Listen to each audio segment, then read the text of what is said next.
మంగళగిరి లక్ష్మీ నారసింహుడు అంటే మనందరికీ ఎనలేని భక్తి. కోరికలు తీర్చే ఈ పానకాల స్వామికి మహాచరిత్ర ఉంది.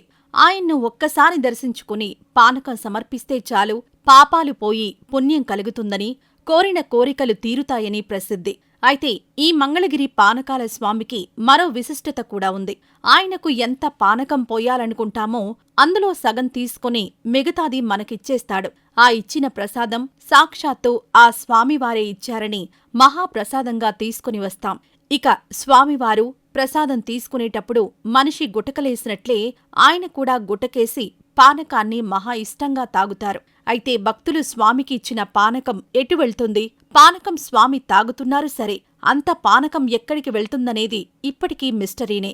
ఇది స్వామివారి మహిమ అనేది మనందరికీ నమ్మకం. అయితే వందలాది ఏళ్ల నుండి స్వామివారు ఇక్కడ కొలువయ్యున్నారు. ఇన్నేళ్ల నుండి పోసిన పానకం ఎక్కడికి వెళ్తుందనేది ఆసక్తికరం. ఇందులో స్వామిని కాని ఆయన మహిమను కాని తక్కువ చేయడం కాదు. ఆయన మనందరికీ దేవదేవుడు, కొండపై మన కష్టాలు తీర్చే దేవుడు. కాకపోతే సైన్స్ పరంగా ఏమైనా విశిష్టత ఉందా అని కొంతమంది ప్రశ్నలను లేవనెత్తుతున్నారు.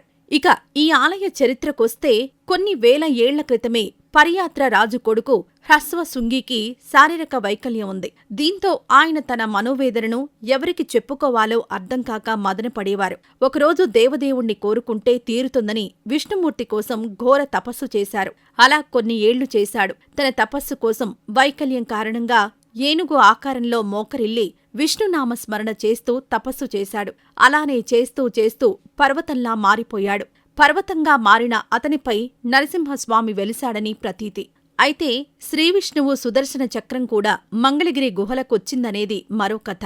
కృతయుగంలో జరిగిన కథ ప్రకారం నమూచి అనే రాక్షసుడు దేవదేవులను పీడిస్తూ ఉండేవాడు. కొంతమంది మహావిష్ణువును వేడుకోగా కోపంతో రగిలిపోయి సుదర్శన చక్రం ప్రయోగించాడు. దాని నుండి తప్పించుకునేందుకు ఆ రాక్షసుడు మంగళగిరిలోని పర్వత గుహల్లో దాచుకుంటాడు. కాని సుదర్శన చక్రం నుండి తప్పించుకోవడం ఎవరికీ సాధ్యం కాదు. ముల్లోకాలలో ఎక్కడున్నా సరే వధకు గురికావాల్సిందే. నమూచి కూడా గుహలో దాచుకున్నా కూడా సుదర్శన చక్రం వేటుకు బలవుతాడు. అక్కడికొచ్చి చచ్చిపడి ఉన్న నమూచీని చూసిన విష్ణువుకు కోపం చల్లారదు. ఆగ్రహంతో ఊగిపోతుంటాడు. ఆయన్ను చూసేందుకు కూడా దేవతలు భయపడతారు. దాంతో ఆయన్ను చల్లబరచాలని పానకమునిచ్చి చల్లబరిచే ప్రయత్నం చేశారు. అయితే ఆయన పానకం కొంత తీసుకొని కొంత ఇచ్చేయడంతో వాటిని వాళ్లు కూడా దేవదేవుడి ప్రసాదంగా భావించి తీసుకున్నారు. అప్పణ్నుండి పానకం సగం దేవుడు తీసుకుని సగం ఇస్తున్నాడని భక్తుల నమ్మకం. అయితే త్రేతాయుగం నుండి ఆవు నెయ్యి నుండి కలియుగంలో బెల్లం పానకంగా స్వామికి సమర్పిస్తున్నామని చెబుతారు.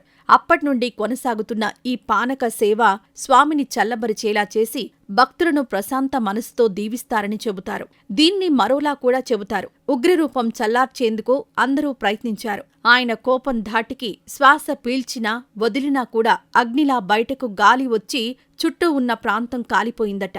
దాంతో బ్రహ్మనే దిగి రావాల్సి వచ్చింది. అప్పుడు స్వామివారికి అమృతమిచ్చారని దానిని సగం తీసుకుని సగమిచ్చారట.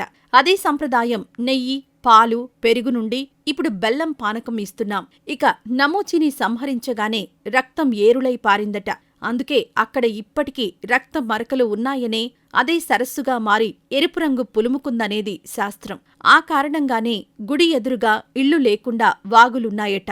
ఇక స్వామిని ఇప్పటికీ దర్శించుకునేందుకు దేవతలు వస్తారని, సాయంత్రం వేళ సామాన్య భక్తులకు దర్శనం ఇవ్వనివ్వరు అర్చకులు. ఇక హేతువాదులు పానకం ఎక్కడికి వెళ్తుందని అడిగితే మాత్రం కొండ ప్రాంతంలో గంధకం ఉంది కాబట్టి పానకమును పీల్చుకుంటుందని చెప్పారు. అయితే ప్రయోగాలు చెయ్యాలని చూసినా కూడా ఎవ్వరి వల్ల కాలేదు. కొండను తవ్వడానికి ఛాన్సే లేదు. అంత పెద్ద కొండను తవ్వడం సాధ్యం కాదని తేల్చేశారు. కొంతమందైతే కొండ కింద అగ్నిపర్వతం ఉందంటారు. కాని ఇండియాలో ఎక్కడా అగ్నిపర్వతాలు లేవని సైంటిస్టులు ఏనాడో ప్రకటించారు. ఒకవేళ ఉన్నా లోపల లావా జ్వాలను ఆపడం ఎవ్వరి సాధ్యం కాదు. పైగా అగ్నిపర్వతం ఉన్న ప్రాంతాల్లో వేడిగా ఉంటుంది. భూగర్భ జలాలు కూడా ఉండవు. ఉన్నా కూడా వేడిగా ఉంటాయి. కాని అలాంటి ఛాన్సే లేదు.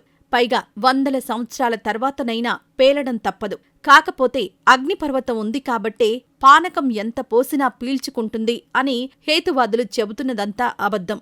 అయితే అందరి దృష్టి మళ్లీ ఫాస్ఫేట్పై పడింది. ఎందుకంటే విజయవాడ పరిసరాలలో అపెటైట్ ఖనిజం ఉంటుంది. అందులో పాస్పేట్ ఉంటుంది కాబట్టి ఇక్కడ కూడా ఉండే ఛాన్స్ ఉంది. కాబట్టి మంగళగిరి కొండపై కూడా ఉంటుందని, కొండలో ఉన్న నెర్రల కారణంగా కూడా పానకం జారిపోవచ్చుననేది కొంతమంది సైంటిస్టుల మాట.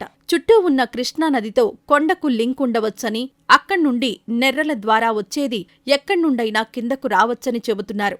అందుకే నెర్రెల కారణంగా అప్పుడప్పుడు చిన్న ప్రకంపనలు వస్తాయని కూడా అంటున్నారు. కానీ భక్తులు ఇవన్నీ పట్టించుకోరు.